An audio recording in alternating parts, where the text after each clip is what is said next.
Getting roast potatoes perfect at Christmas is serious business. It's an important day and we're gonna learn how to make a beautiful roast potato without animal products because I've already got a clip on my tube channel for potatoes with goose fat. Now you need to start with the potato obviously first, and not every potato works well for roasted potatoes. These are Dutch creams and they work really, really well. If you can't get Dutch creams, ask whoever's at the market, obviously selling potatoes, or the supermarket, which is the best potato for roasting. Now to start with, we're going to cut the potatoes obviously, but it's important to actually try and cut them all the same size so they cook really evenly. And for a potato of this size, there's my hand to give you an idea of how big they are. I'm going to cut that just into 3 bits. And take your time when you're doing this. And then I'm going to pop them straight into a pot of cold water as I cut them.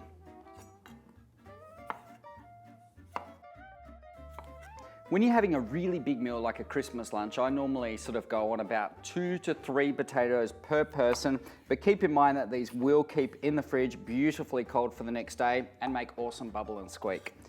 Once you've got all the potatoes in the pot, make sure that water is cold and add a really good pinch of salt into there. And the salt will start the seasoning process for the potatoes while they're cooking. The reason we start in cold water is so it all comes up very slowly and cooks evenly. So we'll bring that up to the boil. Watch the water, and as soon as it comes up to the boil, reduce it right down to a really gentle simmer. And this is really important because if you boil the potatoes super rapidly, they're going to cook super rapidly on the outside and they'll be really raw on the inside. The whole purpose of this step here, cooking in water, is that we're actually cooking the potatoes right through. Then they go into the oven to get beautiful and crispy on the outside. We want them, if you want to get geeky, to cook them at 70 degrees, which is the perfect and optimal temperature. I'll see you soon. These have been simmering away very gently around 70 degrees Celsius, not Fahrenheit, my friends.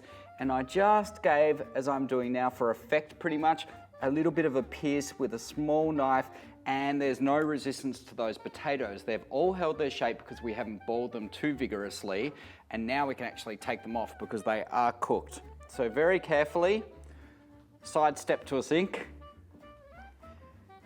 and then get yourself a colander, and very carefully strain out the potatoes. And give yourself a facial at the same time. Okay. So, once you've strained out all the water, give them just a little bit of a toss, just to sort of ruffle and mess up those edges.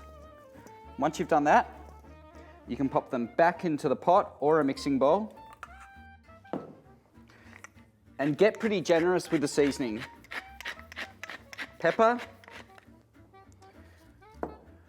This is how the chefs do it, from a height, you know, whatever. Good amount of salt, but you don't need to go too berserk on the salt because we also had salt through the water starting that seasoning process there. And then some olive oil, probably a couple of tablespoons. Toss to combine the potatoes. If you've got a bowl, it's probably easier than the pot.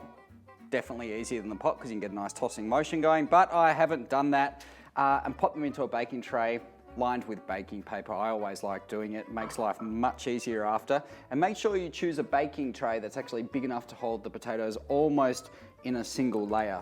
So, if you want to get a really perfect result, make sure they're all sitting flat side down, and then you can do one flip halfway through and get a really beautiful, even cookness. We'll pop those into the oven on 200 degrees until they're beautiful and golden.